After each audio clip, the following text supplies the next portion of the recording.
ಎಲ್ರಿಗೂ ನಮಸ್ಕಾರ. ಹಪ್ಪಳ ಹಾಕಿದ್ದೆ, ಸೊ ಫುಲ್ಲು ಡ್ರೈ ಆಗಿದೆ.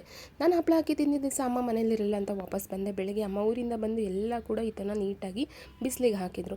ಚೆನ್ನಾಗಾಗಿತ್ತು. ಅದಾದ ನಂತರ ನನ್ನ ಹಸ್ಬೆಂಡ್ ಬಂದರು, ಫಿಲಮ್ಗೆ ಹೋಗೋಣ ಅಂತೇಳಿ.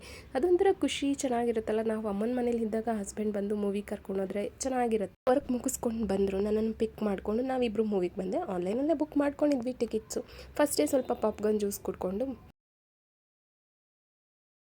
ಮೂವಿ ನೇಮ್ನ ಕ್ಯಾಪ್ಚರ್ ಮಾಡ್ಕೊಳ್ಳೋಣ ಅಂತ ವೀಡಿಯೋ ಮಾಡಿಕೊಂಡೆ. ಇದ್ರದ್ದು ಫಸ್ಟ್ ಪಾರ್ಟ್ ನೋಡಿದ್ನಲ್ಲ, ಮೊದಲೇ ಗೊತ್ತಿತ್ತು ಮೂವಿ ನೇಮ್ ಲಾಸ್ಟಲ್ಲಿ ಬರುತ್ತೆ ಅಂತ. ಪರವಾಗಿಲ್ಲ ಅಂದ್ಬಿಟ್ಟು ಸುಮ್ಮನೆ ಅದನ್ನು ಒಂದು ಸ್ವಲ್ಪ ಕ್ಲಿಪ್ಪಿಂಗ್ಸ್ ತೊಗೊಳ್ಳೋಣ ಅಂತ ಹೇಳಿ ಕ್ಯಾಪ್ಚರ್ ಮಾಡ್ಕೊಂಡು ಅದಾದಮೇಲೆ ಫೋನ್ ಎತ್ತಿಟ್ಬಿಟ್ಟೆ. ಸೊ ಫಸ್ಟ್ ಇಂಟರ್ವಲಲ್ಲೆಲ್ಲ ಸ್ವಲ್ಪ ಚಾಟ್ಸ್ನ ತಿನ್ಕೊಂಡು ಫ್ರೆಶ್ ಒಂದು ಟೀ ಕುಡ್ಕೊಂಡು ಮನೆಗೆ ಬಂದ್ವಿ.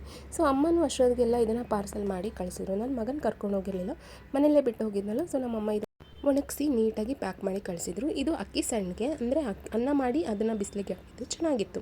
ಇದು ಹಪ್ಪಳ ಕೂಡ ತುಂಬ ಚೆನ್ನಾಗಿ ಬಂದಿತ್ತು, ಟೇಸ್ಟಿ. ಬಟ್ ಹಾಕಿದ್ರೆ ಮಾತ್ರ ಪಟ ಪಟ ಅಂತ ಸಿಡಿತಾ ಇತ್ತು. ಸಂಡಿಗೆ ಮಾತ್ರ ಹೆವಿಯಾಗಿತ್ತು, ಸಕ್ಕದಾಗಿ ಸ್ಪೈಸಿಯಾಗಿ ಖಾರವಾಗಿ ಬಂದಿತ್ತು. ನೋಡಿ, ಇದು ಅಕ್ಕಿ ಸಂಡಿಗೆ. ಇದನ್ನು ನಾನು 3 ಡೇಸ್ ನಾನು ಚೆನ್ನಾಗಿ ಬಿಸಿಲಿಗೆ ಒಣಗಿಸಿದಷ್ಟು ಇನ್ನೂ ಚೆನ್ನಾಗೇ ಬರುತ್ತೆ. ಸಂಡಿಗೆ ಆಗಿರ್ಬೋದು, ಹಪ್ಪಳ ಆಗಿರ್ಬೋದು. ಫಸ್ಟ್ ಟೈಮ್ ಟ್ರೈ ಮಾಡಿದ್ದು, ಅಂಥ ಶೇಪ್ ಏನೂ ಬಂದಿರಲಿಲ್ಲ, ಬಟ್ ಟೇಸ್ಟ್ ಮಾತ್ರ ತುಂಬ ಚೆನ್ನಾಗಿತ್ತು. ಇದನ್ನು ಕ್ರಿಸ್ಪಿಯಾಗಿ ಆಗಿತ್ತು, ಹೊಡೆದಿದ್ದ ತಕ್ಷಣ ನೀಟಾಗಿ ಆಯಿತು ಕ್ರಿಸ್ಪಿಯಾಗಿ. ಇದನ್ನೆಲ್ಲ ಟೇಸ್ಟ್ ಮಾಡೋಕ್ಕೆ ಅಂತ ಮೈನ್ ಶೆಫ್ನ ಕರೆಸಿದ್ದೆ. ಇಬ್ಬರು ಬಂದಿದ್ದರು ಶೆಫು. ಇವರು ಮೊದಲನೇ ಶೆಫ್ ಯತೀಕ್ಷಾ.